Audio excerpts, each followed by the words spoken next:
सभी का स्वागत है हमारे आज की इस विशेष वीडियो में, जहां हम जानेंगे सनातन संस्कृति के एक अत्यंत पावन पर्व देवशयनी एकादशी का आध्यात्मिक और पौराणिक रहस्य।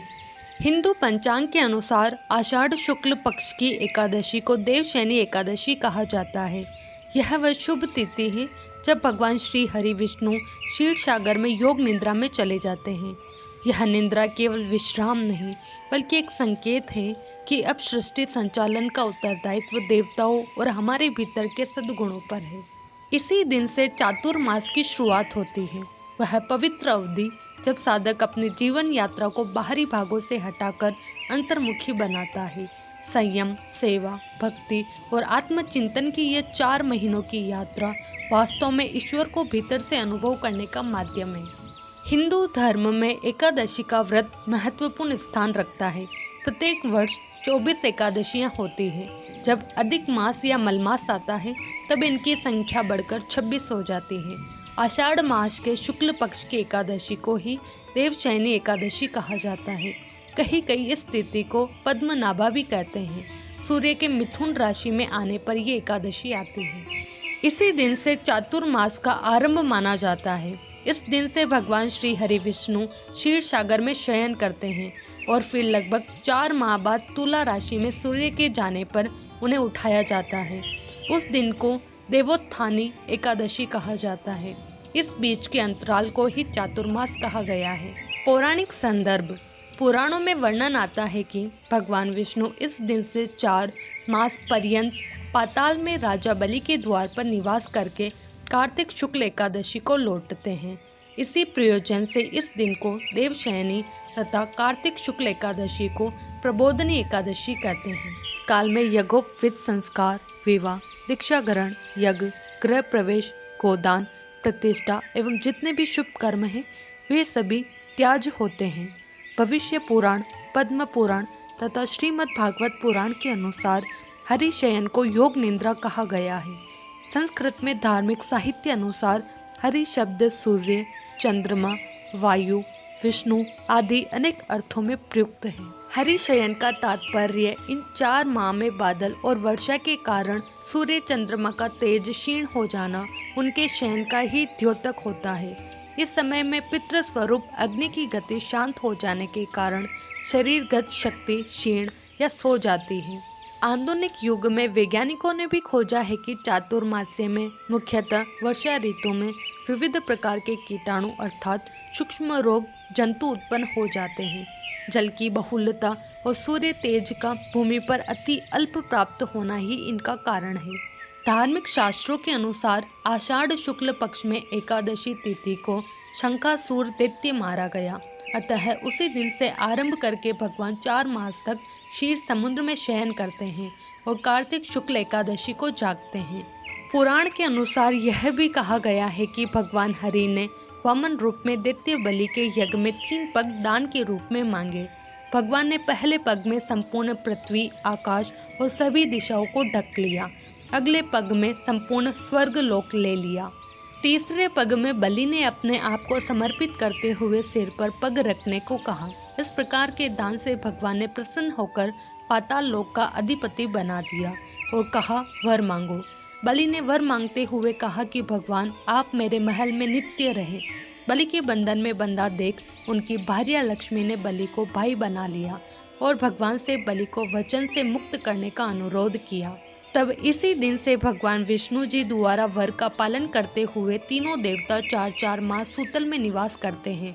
विष्णु देवशयनी से देव उठनी एकादशी तक, शिव जी महाशिवरात्रि तक और ब्रह्मा जी शिवरात्रि से देवशयनी एकादशी तक निवास करते हैं। देवशयनी एकादशी का महत्व। इस एकादशी को सौभाग्य की एकादशी के नाम से भी जाना जाता है।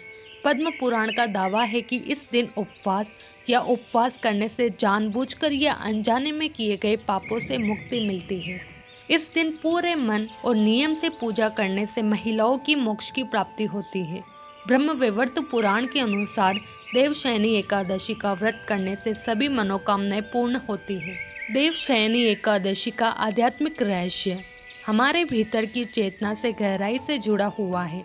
जब कहा जाता है कि भगवान विष्णु इस दिन क्षीर सागर में शयन करते हैं तो इसका प्रतीकात्मक अर्थ यह है कि हमारी ईश्वर चेतना जो सामान्य दिनों में संसार के कार्यों में प्रवृत्त रहती है, अब अंतर्मुखी हो जाती है।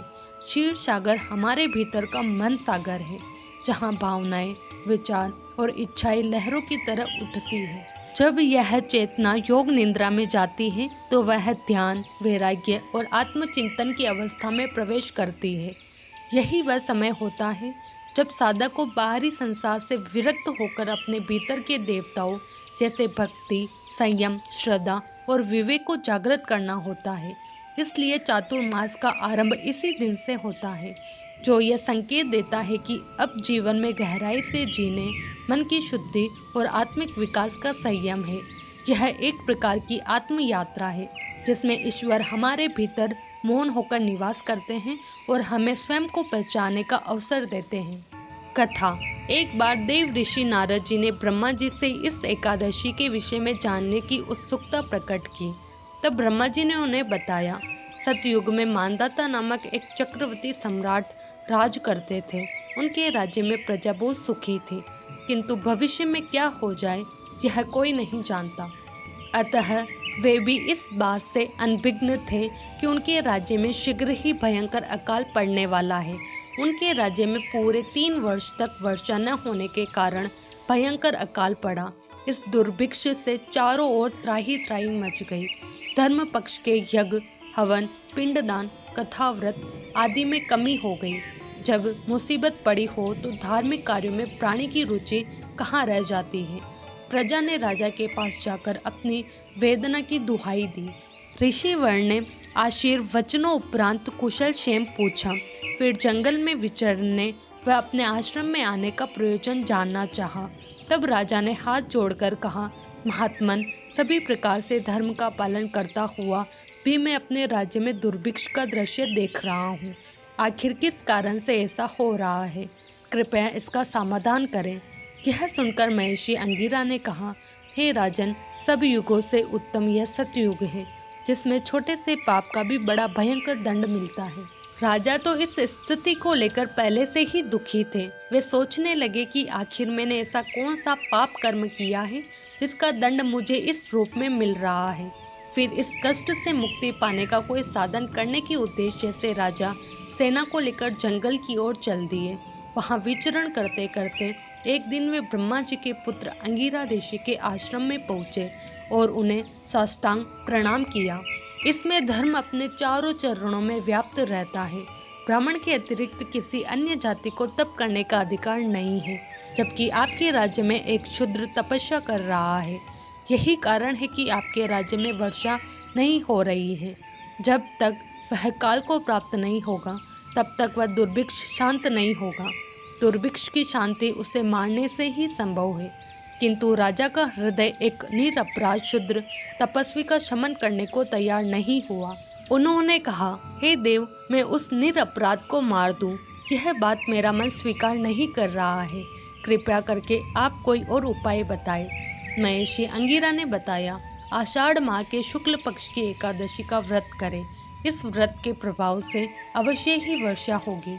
राजा अपने राज्य की राजधानी लौट आए और चारों वर्णों सहित पद्मा एकादशी का विधि पूर्वक व्रत किया। व्रत के प्रभाव से उनके राज्य में मूसलाधार वर्षा हुई और पूरा राज्य धन धान्य से परिपूर्ण हो गया। देवशयनी एकादशी केवल एक धार्मिक तिथि नहीं, बल्कि आत्मचिंतन, साधना और भक्ति का आरंभ बिंदु है। जब भगवान विष्णु योग निद्रा में जाते हैं तो वह हमें ये संकेत देते हैं कि अब समय है भीतर की यात्रा का, अपनी आत्मा को टटोलने का और अपने जीवन में सच्चे धर्म, संयम और सेवा का आरंभ करने का। चातुर्मास के इन 4 महीनों में किया गया प्रत्येक शुभ कार्य, चाहे वह व्रत हो, दान हो, जप हो या ध्यान, कहीं गुना फलदायी माना जाता है।